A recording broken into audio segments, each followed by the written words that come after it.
The story of Iran is the story of my life. Sometimes I wonder why I am so attached to my country. Why the outline of Tehran's Alborz mountains is as intimate and precious to me as the curve of my daughter's face. And why I feel a duty to my nation that overwhelms everything else. I remember when so many of my friends and relatives began leaving the country in the 1980s, disheartened by the bombs raining down from the war with Iraq, and by the morality police checkpoints set up by the still new Islamic government. While I did not judge anyone for wanting to leave, I could not fathom the impulse. Did one leave the city where one's children had been born? Did one walk away from the trees in the garden one planted each year, even before they bore pomegranates and walnuts and scented apples? For me, this was unthinkable. When I walked into the country's highest court, and the new revolutionary authorities told me that women could no longer be judges, I stayed. I stayed when the authorities demoted me to clerk in the same court I had presided over as a judge. I shut my ears when the revolutionaries who had taken over the justice system talked in my presence about how women were fickle and indecisive and unfit to mete out justice, which would now be the work of men. I stayed as the Iraqi warplanes bombed houses on our street to rubble. I stayed when the new authorities said Islam demanded violent justice, that Islam allowed for young men and women to be executed on rooftops and hung from cranes for their political beliefs, their bodies dumped in mass graves. In the same way that I did not leave Iran, I did not leave Islam either.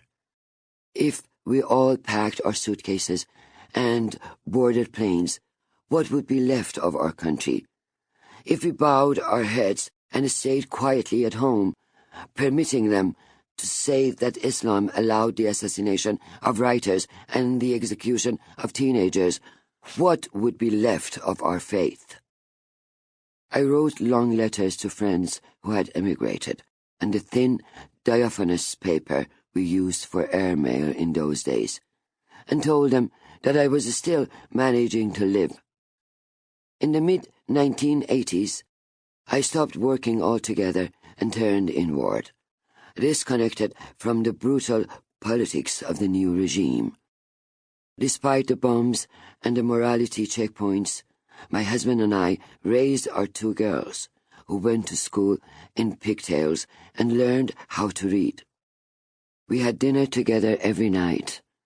My husband Javad continued with his work as an engineer, and I raised the girls, contemplating how I could reinvent myself, now that the judiciary had become the realm of men.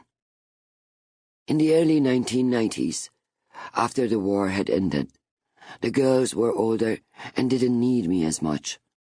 I briefly tried practicing family law, but I saw quickly that the courts under the Islamic Republic operated very differently than they had under the Shah.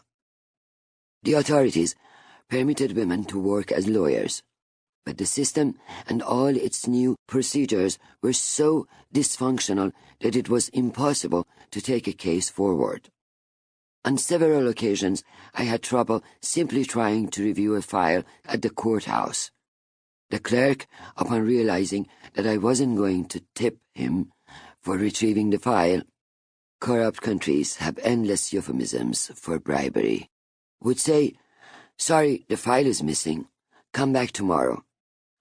I would go back the next day, and he would say, "Sorry, I haven't had a chance to search for your file." And the 3rd or 4th day, knowing that I would keep coming back, he would finally produce the file. But because I wasn't prepared to pay a bribe, I had lost 2 or 3 days of work. It was much worse in the courts. There, the person who was willing to pay more was in the right. Justice was bought, not fought for or deliberated. To protest, I eventually hung a big sign in front of my law office. Due to the current inhospitable circumstance of the courts, I will no longer be accepting clients and can only offer legal advice. This did not feel, at the time, like a particularly risky thing to do. I was simply being honest about the country's legal climate, rather than consciously trying to defy the state. But I see now, and learn with time, how peaceful disobedience can be a powerful act of defiance.